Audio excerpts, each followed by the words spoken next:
Hello everyone, हर हर Mahadev. Digital payment और UPI market की सबसे बड़ी कंपनी फ़ोनपे जल्द ही अपना आईपीओ लाने वाली है। आप सब फ़ोनपे यूज करते हो। सुबह दूध वाले को पेमेंट, सब्जी वाले को पेमेंट, बिजली का बिल, रिचार्ज, अन्य चीज़ों पर ऑनलाइन पेमेंट करते हो। ज़रा सोचो, जिस ऐप को हम रोज़ यूज करते हैं, अगर वही कंपनी बोले कि आओ मेरे बिजनेस के मालिक बन जाओ, आप तो पागल हो जाओगे। तो बस ये होता है आईपीओ।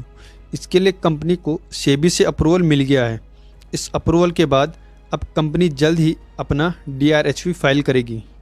यह आईपीओ करीब 12,000 करोड़ यानी 1.35 बिलियन डॉलर का हो सकता है और कंपनी की कुल वैल्यूएशन 15 बिलियन डॉलर यानी करीब 1.33 लाख करोड़ रुपए आंकी गई है। फ़ोनपे पूरी तरह से ऑफर फॉर सेल के जरिए मार्केट में उतरेगी। इसका मतलब है कि कंपनी कोई नए शेयर जारी नहीं करेगी, बल्कि इसके मौजूदा इन्वेस्टर अपनी हिस्सेदारी बेचेंगे। डिजिटल पेमेंट कंपनियों में फ़ोनपे साल 2021 में आए पेटीएम 18,000 करोड़ रुपए के बाद भारत का दूसरा सबसे बड़ा आईपीओ होगा। फ़ोनपे की शुरुआत 2015 में हुई थी और शुरुआत में यह फ्लिपकार्ट का पार्ट था, लेकिन बाद में फ्लिपकार्ट को वॉलमार्ट ने खरीद दिया, तो फ़ोनपे इनडायरेक्टली वॉलमार्ट ग्रुप का हिस्सा बन गया। वॉलमार्ट फिलहाल कंपनी में 73% से ज़्यादा की हिस्सेदारी रखता है। आईपीओ के जरिए बड़े इन्वेस्टर जैसे वॉलमार्ट, टाइगर ग्लोबल और माइक्रोसॉफ्ट अपनी 10% हिस्सेदारी बेच सकते हैं। इस आईपीओ के लिए कंपनी ने Kotak Mahindra bank, city bank, Morgan Stanley और जेपी मॉर्गन जैसे बड़े बैंकों को अपना सलाहकार नियुक्त किया है। फ़ोनपे की सबसे बड़ी ताकत इसका यूपीआई मार्केट में दबदबा है। देश के कुल डिजिटल पेमेंट में कंपनी की हिस्सेदारी करीब 45% है और इसके सबसे करीबी प्रतिद्वंदी गूगल पे 35% हिस्सेदारी के साथ दूसरे स्थान पर है। फ़ोनपे हर महीने करीब 1,000 करोड़ ट्रांजैक्शन प्रोसेस करता है। इन ट्रांजैक्शन की कुल वैल्यू हर महीने करीब 12 लाख करोड़ से ज़्यादा होती है। फ़ोनपे कंपनी के पास फिलहाल 53 करोड़ से ज़्यादा रजिस्टर्ड यूजर्स हैं। अब हर किसी के दिमाग में यह सवाल आ रहा होगा कि जब फ़ोनपे हमसे पैसा नहीं लेता तो फ़ोनपे पैसा कैसे कमाता है।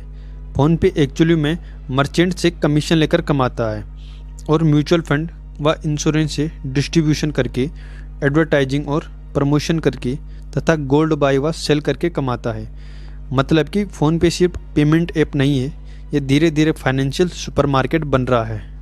दोस्तों, आपको हैरानी होगी कि फ़ोनपे प्रॉफिट में नहीं है, वह अभी भी लॉस में है। मतलब कि कंपनी को अभी भी नुकसान हो रहा है, लेकिन पॉजिटिव साइन ये है कि लॉस कम होता जा रहा है। हर आईपीओ पैसा बनाता ही हो ऐसा ज़रूरी नहीं है। अगर इंडिया कैशलेस इकोनॉमी की तरफ और आगे बढ़ता है तो फ़ोनपे जैसे प्लेटफॉर्म को फिर फ़ायदा ही फ़ायदा है। अगर आप सैलरी वाले हो या आप बिगिनर हो तो पूरा पैसा आईपीओ में मत डालो, और अगर आप लॉन्ग टर्म इन्वेस्टर हो तो लिस्टिंग के बाद भी एंट्री मिल सकती है। फ़ोनपे आईपीओ हाइप वाला आईपीओ ज़रूर होगा, लेकिन हमें इमोशन में नहीं बल्कि नंबर और बिजनेस मॉडल के बेस पर डिसीजन लेना चाहिए। फ़ोनपे आईपीओ मौका है लेकिन मजबूरी नहीं। पैसा मेहनत से कमाया जाता है, इसलिए लगाते समय दिमाग से काम लो, जज्बात से नहीं। तो सीखते रहिए, समझते रहिए और स्मार्ट इन्वेस्टर बनिए। अगर वीडियो पसंद आई हो तो वीडियो को लाइक करें, शेयर करें और चैनल को सब्सक्राइब जरूर करें।